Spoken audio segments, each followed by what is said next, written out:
Hi. So it's March 18th today, and I want to continue talking a bit about convergence tests for improper integrals. Just a quick review of what we did last time. We talked about the concept of convergence tests. The central question for us being, does a given improper integral converge or diverge? We have here a special case of improper integrals in general, which are the p integrals. P integrals take this form where a is some positive number. We make it positive so that this integrand does not have a singularity in its interval of integration. Let me just say that because of all of the disruption because of COVID-19, the case in which an improper integral is improper precisely because of a singularity in its interval of integration, we are actually going to just straight up ignore that. If you're curious about how to deal with it, it's very straightforward, but please take a look at your textbook. I'm sure that there's plenty of information there. We are going to focus rather on just improper integrals where the impropriety occurs because of one or the other endpoints of the interval of integration going to infinity. Yeah. A special case of that are p integrals, which we see, this is the general form for p integrals. And what we learned after doing a whole bunch of work, this is a problem that we did. What we learned, here we go, is this result right here. This result says that for p integrals, we can answer completely the question of when it converges and when it diverges. So it converges if p is greater than 1. So I'm talking about this power here on the x. It converges if that power is greater than 1, and it diverges if p is less than or equal to 1. And I did a bunch of calculations to justify that, as you can see here. And indeed, we found the result that we were looking for. Okay? Well, but of course, if we are really curious about this question, does a given improper integral converge or diverge, then we need more sophisticated results that will apply to something other than p integrals. Agreed, right? Because there are a lot of integrals out there which might converge or diverge or whatever.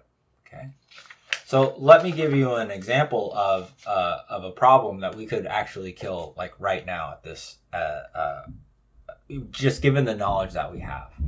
So that might be something like this. So for example, why don't we look at the integral from, let's say, 3 to infinity of 1 over I don't know, how about x plus 1 squared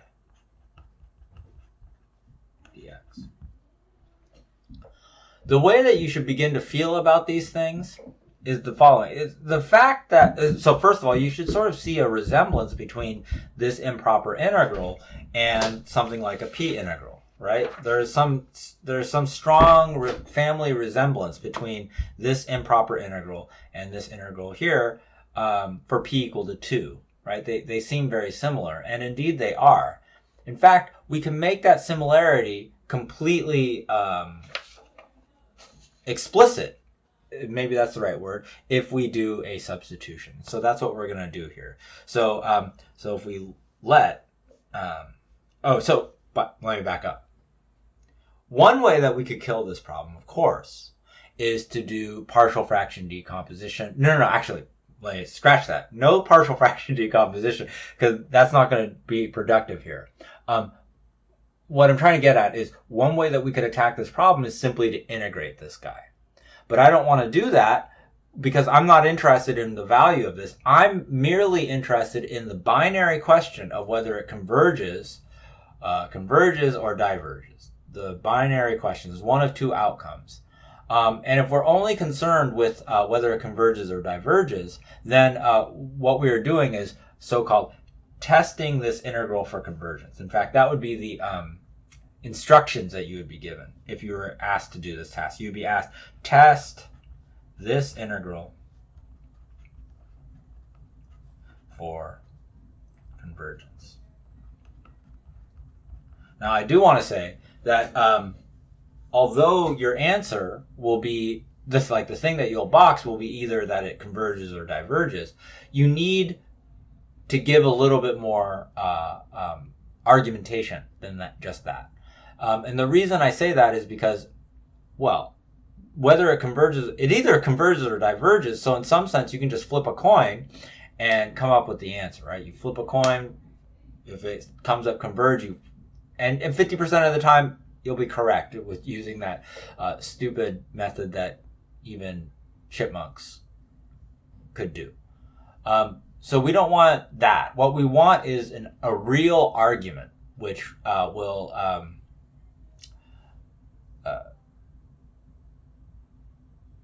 firmly justify what it is that you're doing, what your conclusion. Sorry, my head is all over the place because of this coronavirus thing.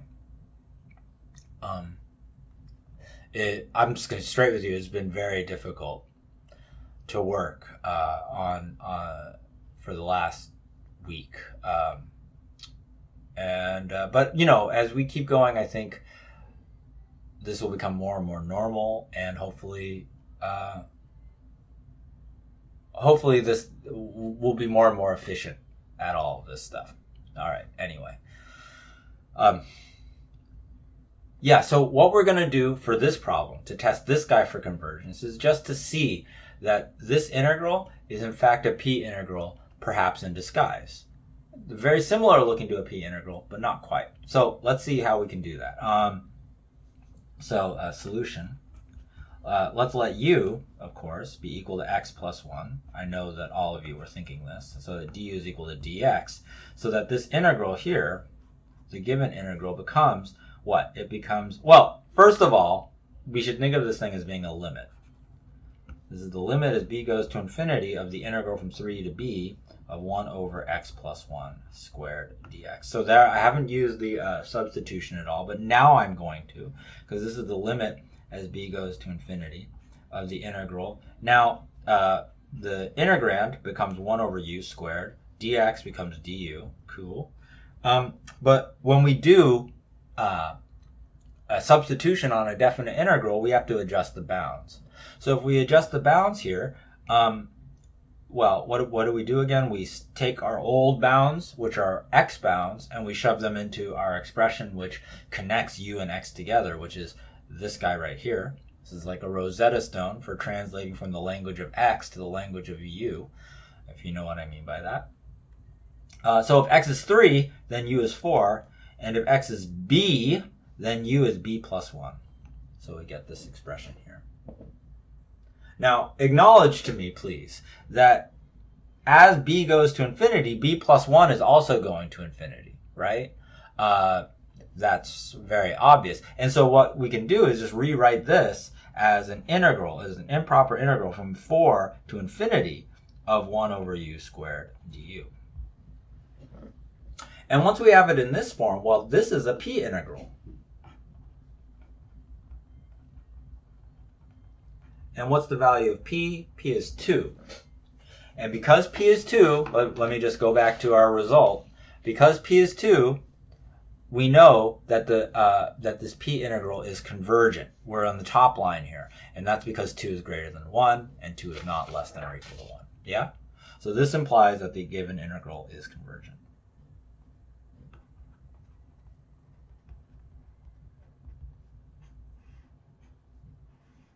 Okay, so I boxed it, but really the heart of my work is all of the stuff that I did here to argue for this conclusion.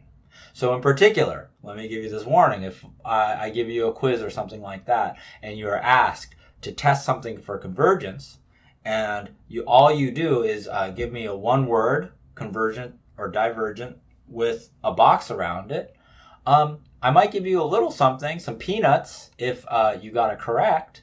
But I will take massive points off if there's no argument behind it. This is the stuff that you really need to understand, is this argument. The argument here was to notice the resemblance between this thing and a p integral and exploit that.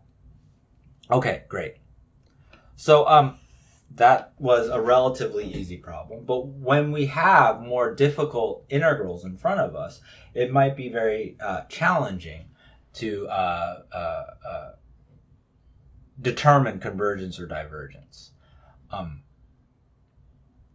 to test for a convergence or divergence. So let's think here.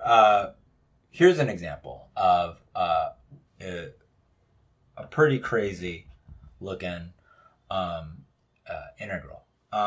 What if we had something like the integral of, I don't know, how about, okay, I got an idea. How about we do cosine squared of x to the fourth divided by x plus 1 cubed. Cubed. Or squared. Let's make it squared. Just to sort of make it look a little bit like this guy. And we'll go from 3 to infinity again, just like the previous example.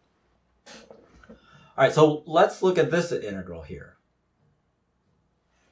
Well, the thing that I want you to notice, and the reason why I concocted this integral in the way that I did, is that there is some kind of, well, there's a resemblance, obviously, between these two integrands, the ones I'm pointing out with my index fingers. You can see that the denominators of both of these are the same, whereas the numerators, a bit different, right? Quite different. But one insight that I want you to make is that this quantity up here in the numerator, cosine squared x to the fourth, okay, although it's like cosine squared, what we know about cosine is that cosine is bounded between -1 and 1. What do I mean by that? I mean, if you were to graph cosine, what it looks like is this. Starts at 1 at x equals 0, goes down, and then it's got this wave shape, right, that we all know and love. But the point is that the lowest, the smallest that cosine of x can be is -1, and the biggest that it can be is +1, right? And so cosine squared, that is to say, you're going to take the cosine of some quantity and you're going to square it. The smallest it can be, because it has to be a non-negative number, the smallest that it could possibly be is 0. And the biggest that cosine squared could be is 1, right? Because it's not possible to take a number between -1 and 1, square it, and then get something bigger than 1. Does that make sense? So what we see is that this integrand here, I'll say it like this, notice that this integrand here is bounded above. That's the sort of word that we use, the phrase that we use. It's bounded above by 1 over x plus 1 squared. Right? In other words, it's precisely because these denominators are the same and the numerator is bounded above by 1 that I can write this inequality. Furthermore, please notice that because I have a square upstairs and downstairs, this quantity is always greater than or equal to 0. So I'm justified in writing that side of the inequality. In other words, this thing is sandwiched between 0 and 1 over x plus 1 squared. What we know is that when we take the improper integral from 3 to infinity of this guy, that converges. And the way that I would like you to start thinking about that phenomenon of convergence of that integral is that 1 over x plus 1 squared goes to 0 fast enough that convergence occurs. Okay? 1 over x, maybe I'll say it 2 more times, okay? 1 over x plus 1 squared goes to 0. It does. As x gets larger and larger and larger, you can imagine 1 over x plus 1 squared getting smaller and smaller and smaller in quantity, right? The graph sort of gets closer and closer to the x-axis. You can imagine that. Fact is that it goes to 0 fast enough that 1 over x plus 1 squared converges. Sorry, that the integral, the improper integral from 3 to infinity of 1 over x plus 1 squared converges. That's the correct statement. But then we have something smaller than it. We've got this guy here, which is smaller than this thing that we know converges. So does not stand to reason that this guy also goes to 0 fast enough that its integral will converge. Doesn't that just sort of make sense? I'm going to say it again. We know this guy goes to, we know that this guy goes to 0 fast enough as x gets larger and larger. It goes to 0 fast enough that this improper integral converges. That's what we know. Now we've got this guy, which is smaller than this one. So doesn't it stand to reason that this thing is going to 0 at least as fast, probably faster than this guy's going to 0 in some sense? Maybe not probably faster. I have no idea what I mean by that exactly. But it's going to 0 also fast enough for its integral to converge. Okay. The way that we formalize this, so let me take an aside. The way that this is all formalized is through something called the direct comparison test, which is one of those sophisticated, slightly more sophisticated tools I was telling you about. And here we use a initialization, DCT, just to simplify the saying of this, the naming of this guy. And what is the precise statement of the DCT? It says the following. So DCT. So suppose that you have two functions, call them f of x and g of x. And these are both positive. Okay, so this is very much analogous to what we have here, right? What's playing the role of f of x here is 1 over x plus 1 squared. And what's playing the role of g of x is cosine of x to the 4th over x plus 1 squared. So if we have this set up, for all x on the interval from, let's say, a to positive infinity. Okay? And I guess I should say that they're continuous on this. Yeah, maybe I'll just say it out loud. And if f of x and g of x are continuous on this, I mean, continuity is something that we almost always assume, but, you know, being a math person, I don't like writing things that are not precise. But in particular, this guarantees no singularities, right, in the interval of, on their domain that we care about. So the conclusion that we can draw from DCT are two if-then statements. Here's the first if-then statement.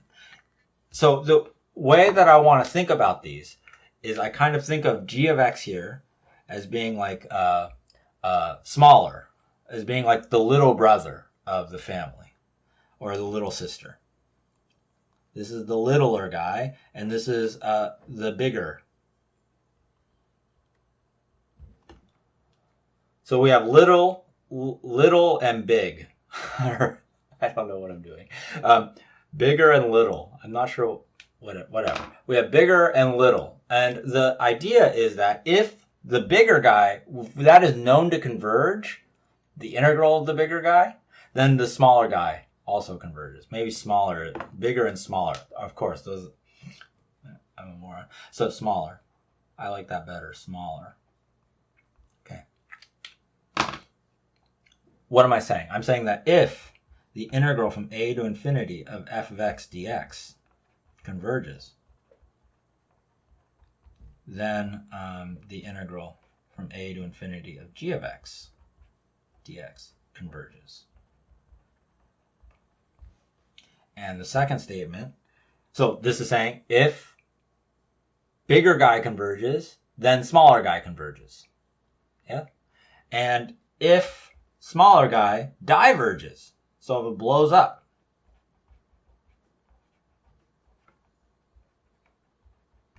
then oh, I messed up. If g of x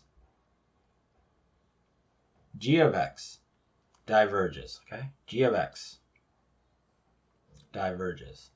Then the integral from a to infinity of f of x dx also diverges. So if little sister diverges, then big sister also diverges. Okay? All right. So how does that then work out for this problem here? So what we have is we've got big sister. It's right here. And so I guess this is playing the role of f of x in the DCT. And this right here, little sister, is playing the role of g of x. And they're both bounded below by 0, which is basically a statement that these are non-negative functions. And so what we can conclude is that this guy here converges, right? That this improper integral here converges. Okay? So let me write that. So for this example, the example continued. For this example, by the direct comparison test, since the integral from 3 to infinity of 1 over x plus 1 squared dx converges. And why do we know, or why are we justified in saying that? We're justified in saying that because of the work that we did in the previous exercise. But since we know that this thing converges, by the DCT, we can conclude that the crazy integral 3 to infinity of cosine squared x to the 4th over x plus 1 squared dx also converges.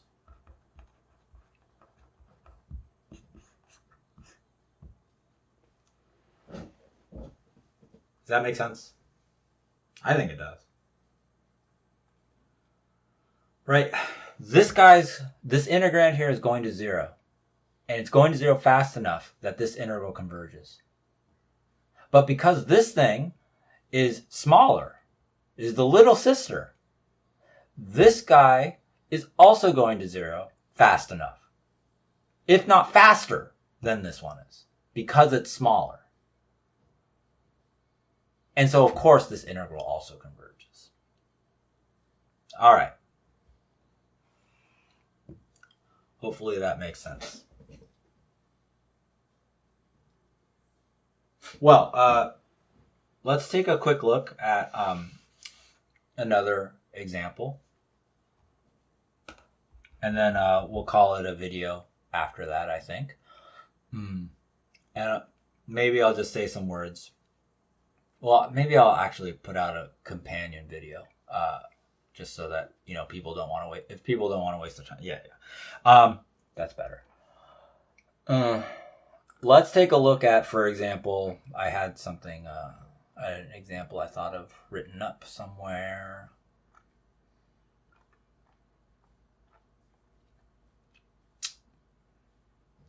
Where is it?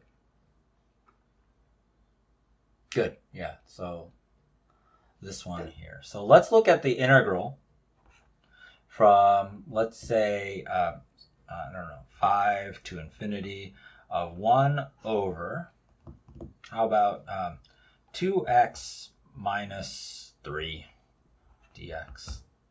And what we want to do is test for convergence.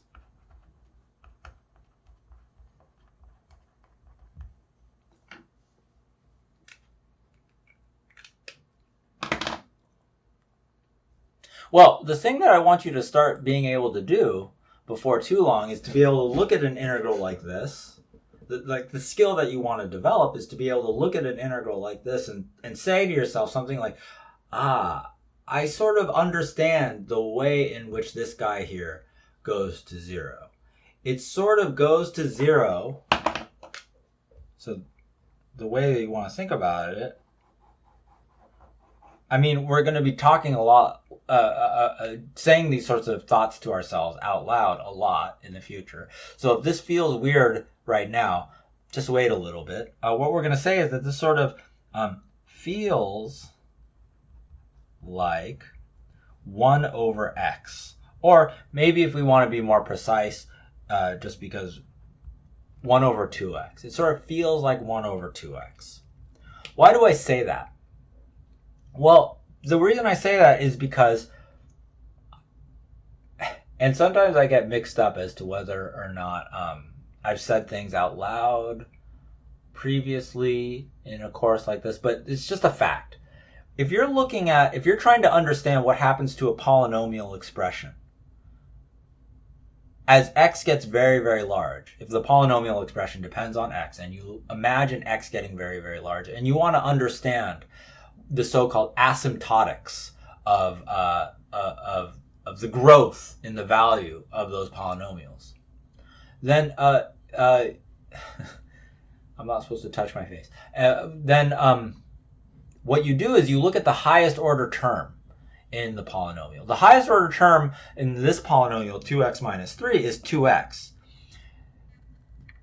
When x gets very, very large, this minus 3 basically doesn't matter at all, right? When x is 100, when x is 1,000, and x is 1,000,000, what you see is the value of 2x minus 3 being more or less captured by 2x. It's not exactly the same, but it's so close that in the limit, you might as well think of them as being equal to one another. And because as x gets larger and larger, the gap between 2x and 2x minus 3 as a percentage, let's say, really becomes apparent. So when you're thinking about improper integrals, where we have to deal with the notion of infinity, it's sometimes useful mentally to replace polynomial expressions like 2x minus 3 by merely 2x. And that's sort of what I mean by this thought bubble. This 1 over 2x minus 3 feels like 1 over 2x. We're going to be doing this a hell of a lot more in the not so distant future. So if this kind of argument bugs you, just sort of try to store it, mull it over. Please have confidence that I'm right, because I am.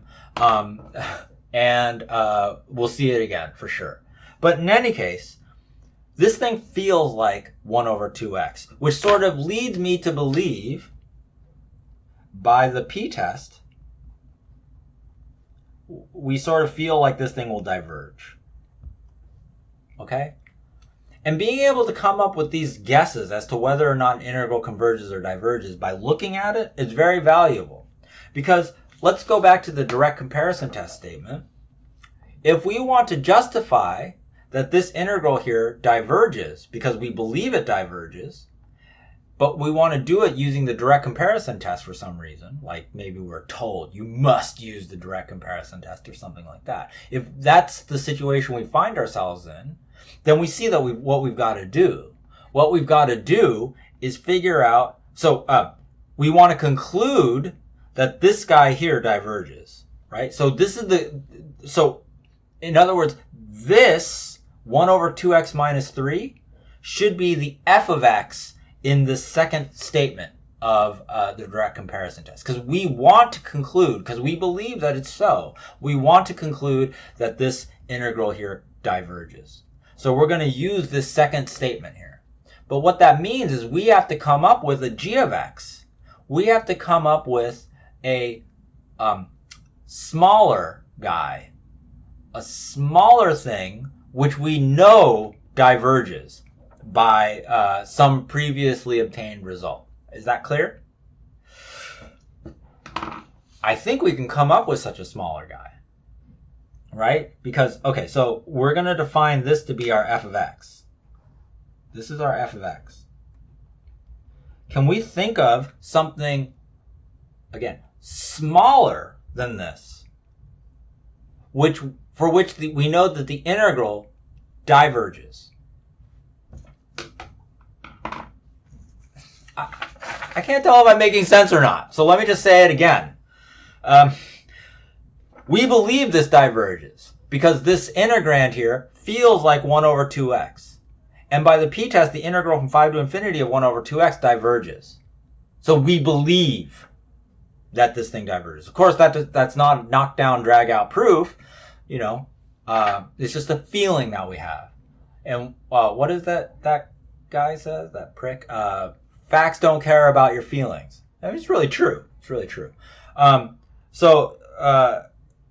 This 1 over 2x minus 3, the integral from 5 to infinity, we believe that it diverges. Well, if we look at what we've got here, this if we're going to use the direct comparison test to demonstrate that, to justify that, then we're going to be using this second statement down here. Why? Because the first statement cannot possibly ever show that something diverges, right? It can't show that something diverges because the conclusion of it is that something converges. Does that make sense? We're going to use the second statement. And the conclusion that we wish to draw is that something diverges. So we're going to be using as our f of x this 1 over 2x minus 3. Is that making sense? If it's not making sense, let me know, because whatever, I don't know, it's crazy. Okay, can we think of something which is then therefore smaller than 1 over 2x minus 3, which when we integrate it from 5 to infinity, we get something which is divergent? Can we think of something like that? I think we can. Watch. Because isn't this true? So we have 1 over 2x minus 3. Isn't it true that 1 over 2x minus 3 is bigger than or equal to 1 over 2x? I mean, forget about equal to. Isn't it just true that this is true? Right? Wouldn't the alligator prefer to eat 1 over 2x minus 3? Right? Because, please, keep in mind, this 2x minus 3 we know is smaller, I mean just obviously so, than 2x. But because we're putting them in the denominator, the alligator would rather eat the thing with the smaller denominator if the numerators are equal. So the alligator here, my alligator, would rather eat 1 over 2x minus 3. Make sense? So this is going to play the role of our g of x. And I'm going to say, we know that the integral from 5 to infinity of 1 over 2x dx, which is equal to, by the way, 1/2 times the integral from 5 to infinity of 1 over x dx, and this is the key, right? The fact that I have a 2 in front of the x doesn't really matter. I can just pull it outside the integral, all right? Constant multiple rule. We know that then this integral diverges because this thing right here blows up to infinity. So this diverges. Okay, so we have a smaller guy, which is blowing up when we take its integral. And so the bigger guy also must blow up. Hence, by dct, the given integral diverges.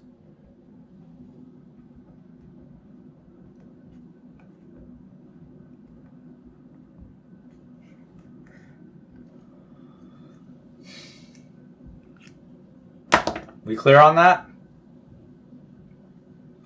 Okay. So that is a direct comparison test. What I've done is I've got here a worksheet for you that I'm going to put on the webpage. Oh, I've been kind of neglecting that webpage. I need to update it with the videos that I've created. I think that I have to come to some decision still about how homework is going to work and how this class is going to be graded and how you're going to be assessed and all of that. That's still kind of up in the air for me because I'm finding all options to be have you know, quite a few downsides compared to relative to what we do in in-person classes. But I'll come to that decision and make a video around that. I hope everybody is doing well out there. Things are only going to get crazier from here if I'm being 100% honest with you, and I like to be honest with you about stuff. But hopefully this class can be sort of, I don't know if sanctuary is the right word, but a safe place where we can all live our normal lives, at least to some extent. I love you all very much. I will see you in the next one. Don't know when that will be. Probably tomorrow. I'll make another one. And we'll talk about something else. But your homework tonight is to try to work through the worksheet that I will be putting on the internet for you. Okay? All right. I love you very much. See ya.